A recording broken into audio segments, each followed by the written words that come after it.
Küp rayonuna garaşlı Geňsu aýlygynda bolup ötken Isyk ынтымагы sport oýunlarynyň uruntu uçurlaryň kommentariysi sunuşdaýbys.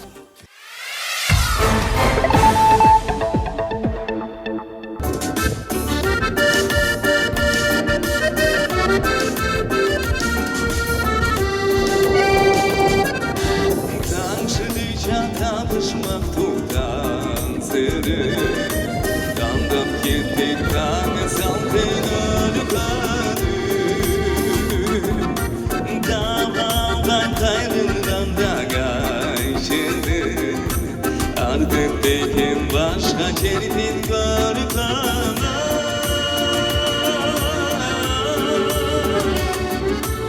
Arbalsan da bir gelirsin ama kolu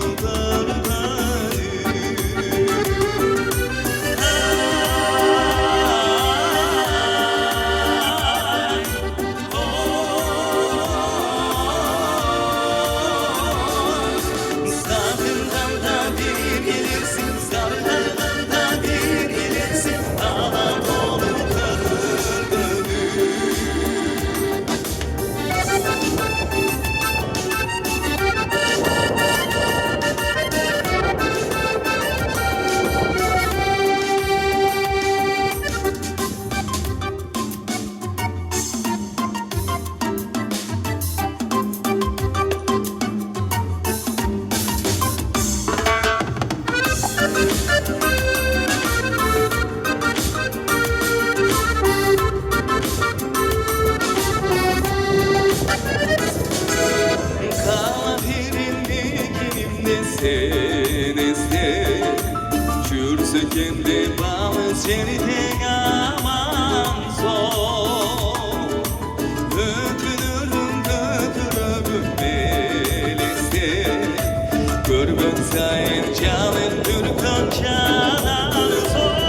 елешкен балалықта жашымды сүйіп қалған менде күні жетілген ажашымды жүрай бүткін мүчөлүңө қандай бейсең ажаша ақ көйнөкпү алыш көппү мейлі қызыл жашылды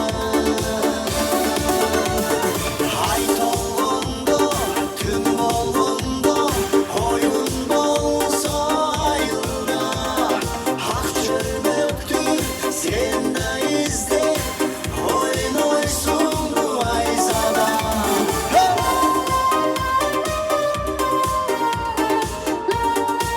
Bayramınızlar kutlu olsun.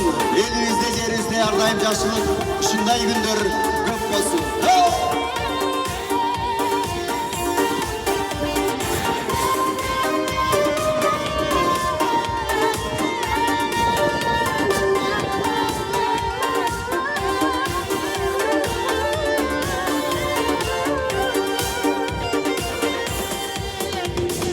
Ay dolgondo, tün bolgondo, oyun bolso ayılda ақ çölmöktü sen de izdep oynoysun bu ayzada ay dolgondo, tün bolgondo, oyun bolso ayılda ақ çölmöktü sen de izdep oynoysun bu ayzada ayzada zadamo ayzada zadamo ayzada zadamo ayzada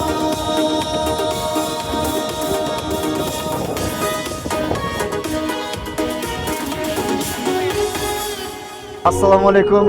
Бүгүнкү иш-чарага биз аябай кубанып, түнү менен жол жүрүп, таң атпай кереметтүү, касиеттүү Ысык көл жеринин төрүндө Кең суу деген керемет айылга келип, ушундай Кыргызстандын 7 дубанынан келген спортчулардын иш-чарасына катышып, өзүбүздүн жагымдуу ырларыбызды тартуулап турганыбызга аябай кубанычтабыз. Элибизде, жерибизде тынччылык, аманчылык болсун. Ушундай 7 област бириккен ынтымак иштери көп болсун. Бүгүнкү уюштуруучуларга дагы ыраазычылык билдиребиз. Аманчылык болсун. Бүгүнкү бардык командаларга ийгиликтерди каалайбыз. Урматы менен мен Нурлан Алдаяров. Кийинки келе жаткан кыздар волейбол командасынан Нарын облусу.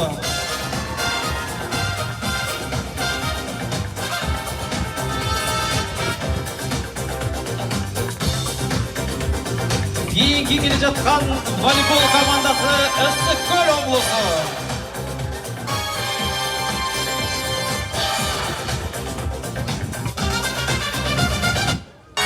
Ардагерлер командасынан Тоң району.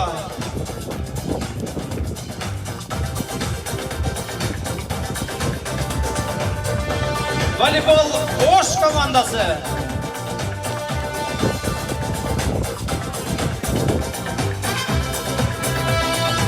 Алдыңыздарда келе жатқан қыз-келіндер арасында волейбол ойыны бойынша Жалал-Абад облысы.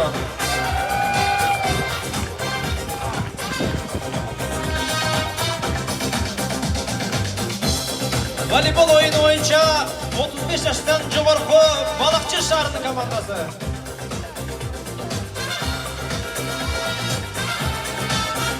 Алдыңыздарда келе жатқан Түп районының командасы.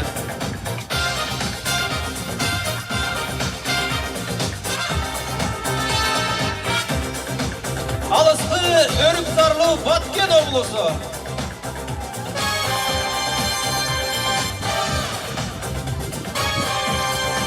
Жер сорғы Жетегөз району.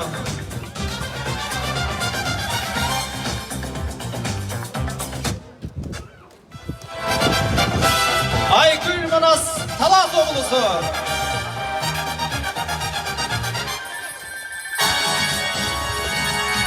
Кейінгі келе жатқан Ақсу районы.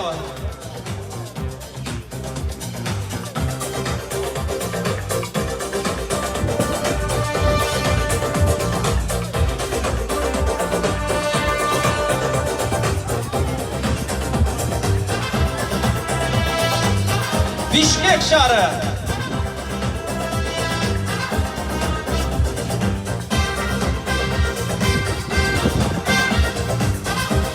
Çüy oblusu.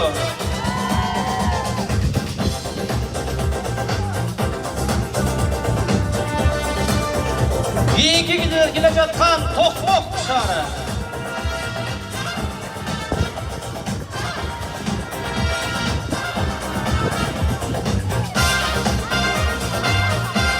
Ыстықкөл облысының Қарақол шары.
Урматтуу Жапаров Садыр Нуркожоевдин номер 1 жана 81 указдарына ылайык биздин районда өтүүдө. Бүгүн мына биздин Түп районундагы Кең суу айылында жакшынакай иш-чара өтүүдө. Барыңыздарга белгилүү болгондой, Кең суу айылынан биздин урматтуу жазуучубуз Кыргыз Республикасынын баатыры Түгөлбай Сыдыкбеков чыккандыгы өз эле көп нерсени айгенелеп турат.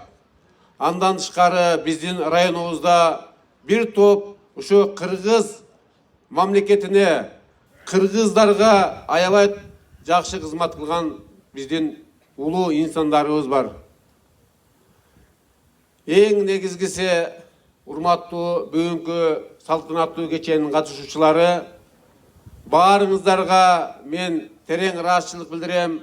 Ушул иш-чараны уюштуруп жаткан, уюштурууга көмөк көрсөтүп жаткан биздин ушул Кең суунун улуну, Кыргыз Республикасынын Жогорку Кеңешинин депутаты урматтуу Акылбек Тогузбаев, сизге Түп райондук мамлекеттик администрациянын атынан, жеке өзүмдүн атынан чоң терең ыраазычылык билдирем.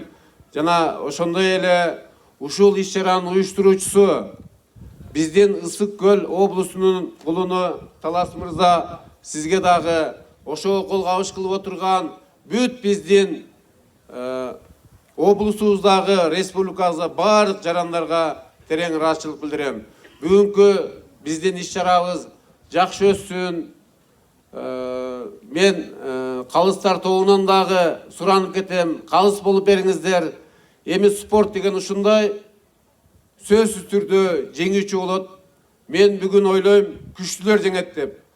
Бардыңызга дагы бир жолу жакшылыктарды каалоо менен районубузда, облусубузда, мамлекетибизде жакшылык болсун, өсүп өнүгүү болсун, элибиздердин арасында ынтымак болсун, мамлекетибизде тынчтык болсун.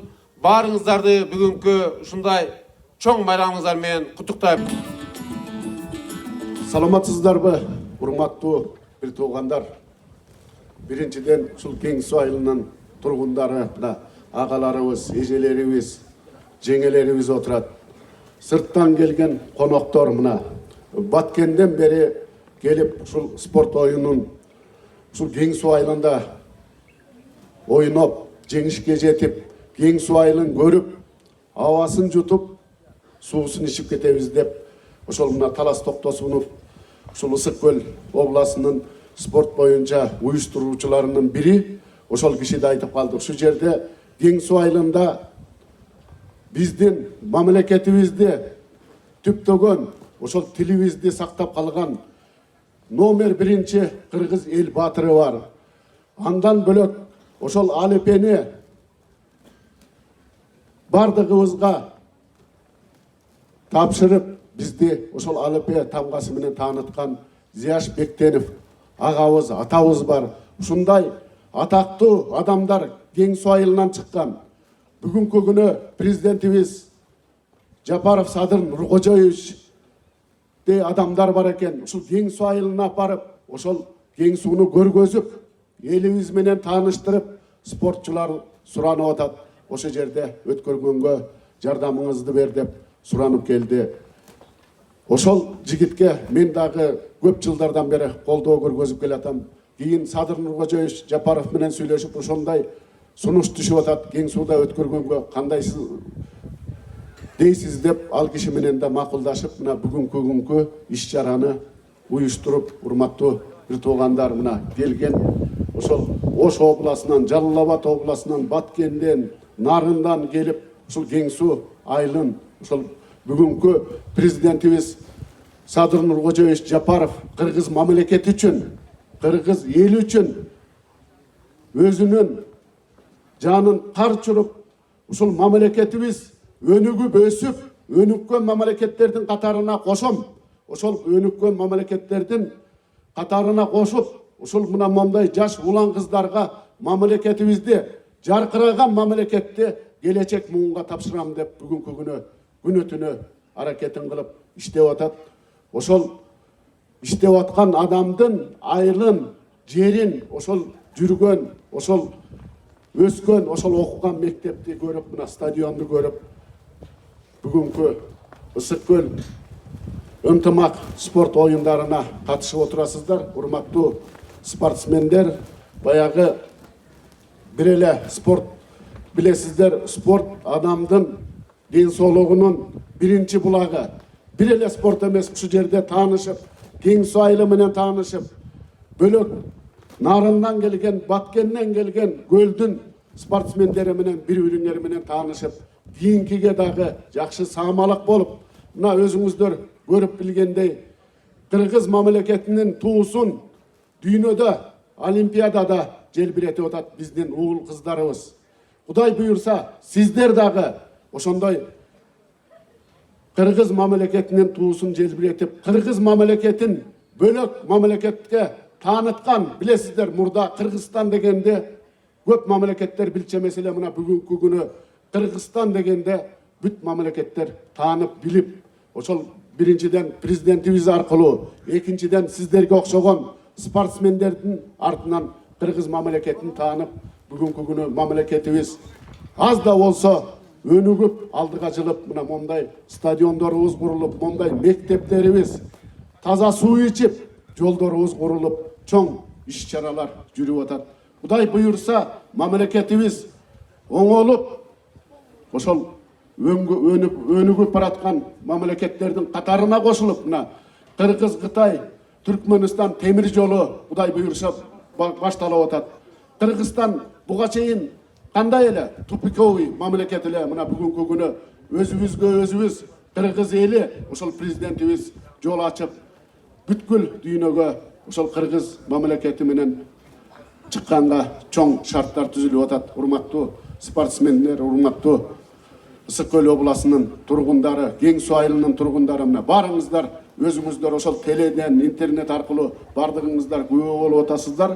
Сиздерге дагы мына ошол Баткенден бери келип, ушул Кеңсу айылын көрүп, ушул жердин абасын жутуп, суусун ичип, сиздерге дагы чоң ийгиликтерди каалайм. Ушул мына бүгүнкү спорттук оюндарда жеңишке жетип, баягы кыргызда жакшы сөз бар, күч атасын тааныбайт дегендей, бири-бириңиздерди сыйлашып, уруш чатагы жок, ошол судьялардагы туура калыстык кылып, чечип, ошол биздин айылда урматтуу бир туугандар ынтымак кылып, мына чайыбызды ичип, сыйыбызды көрүп, бир эле спорттук эмес, сыйыбызды көрүп, ушул жерде жакшынакай күлүп жайнап, эртең ошол мына кубокторуңарды вручение кылабыз.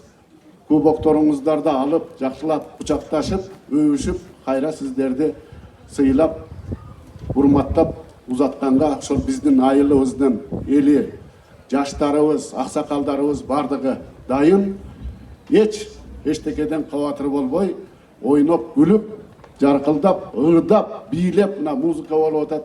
Уялбай, тартынбай, жакшынакай конок болуп, сый көрүп, спортко катышып, баягы футбол ойногонуңар, футбол ойноп, мына кыз келиндер, улан кыздар көп экен, бардыгыңыздарга ошол турмуштук жолуңуздар шыдыр болсун. Ар бириңиздерге ийгилик, ден соолук каалайм. Урматтуу бир туугандар, сиздерге дагы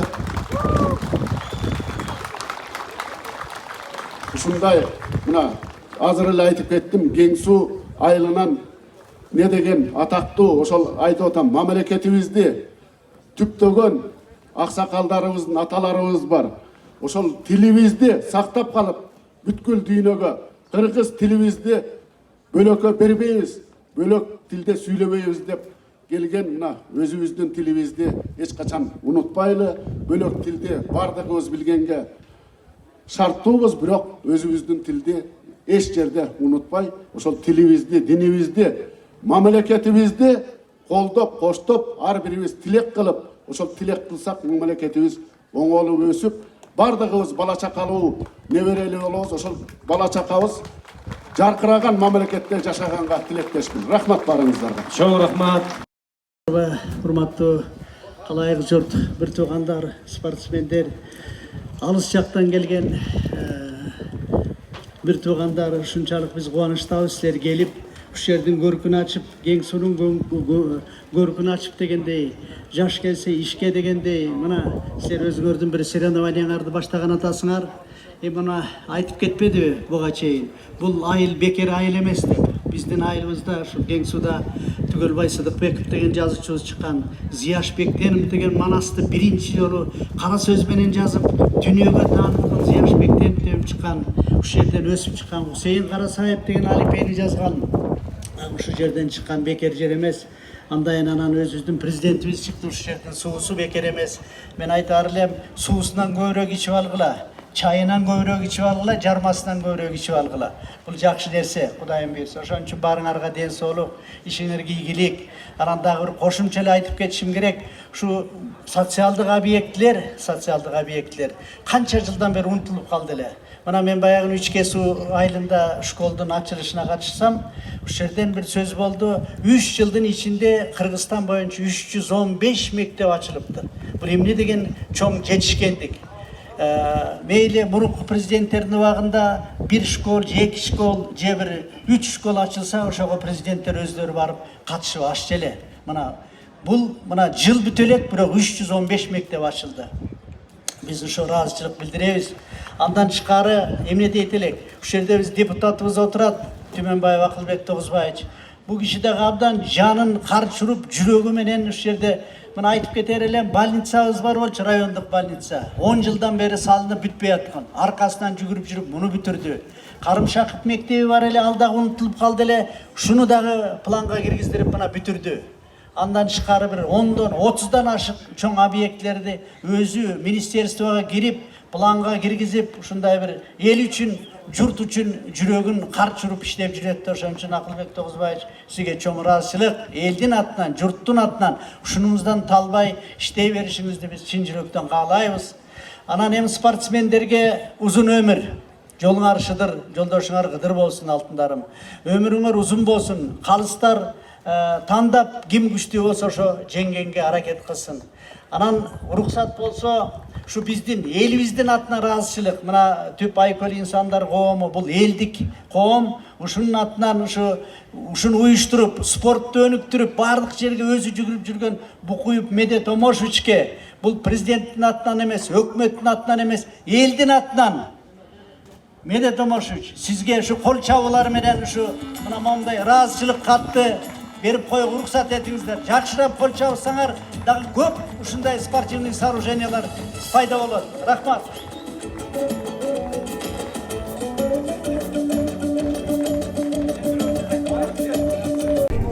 Мына бүгүн биздин ушул Түп районундагы Кең суу айылында Ысыкөл ынтымагы 2024 спорттук оюндардын ачылышы болду. Мына жакшынакай 100дөн ашык команда келди. бул эми бул иш-чара Кыргыз Республикасынын президенти урматтуу Садыр Нуркожоевичтин номер 1 жана 81 указдарынын негизинде болуп жатат. Мына азыр жакшынакай кылып ачылышты жасап алдык. Биздин спортсмендер келишти, биздин конокторубуз келди, биздин баягы көмөк көрсөткөн биздин ишкерлерибиз келди.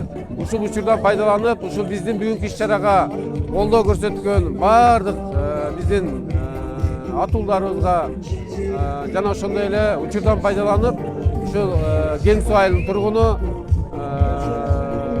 Кыргыз Республикасынын Жогорку Кеңешинин депутаты Акылбек Тогузбаевичка жана ушул ысыкөл ынтымагы спорт иш-чарасынын уюштуруучусу Талас мырзага Түп райондук мамлекеттик администрациянын атынан, жеке өзүмдүн атынан терең ыраазычылык билдирем. Ал эми бүгүнкү ошол биздин спортсмендерибизге ийгилик каалаймын. Күчтүүлөр жеңсин. Эң негизгиси ушул эч кандай ушул жакшынакай ушул иш-чарабыз бүтүп кетиши мен Алладан тилеп кетем.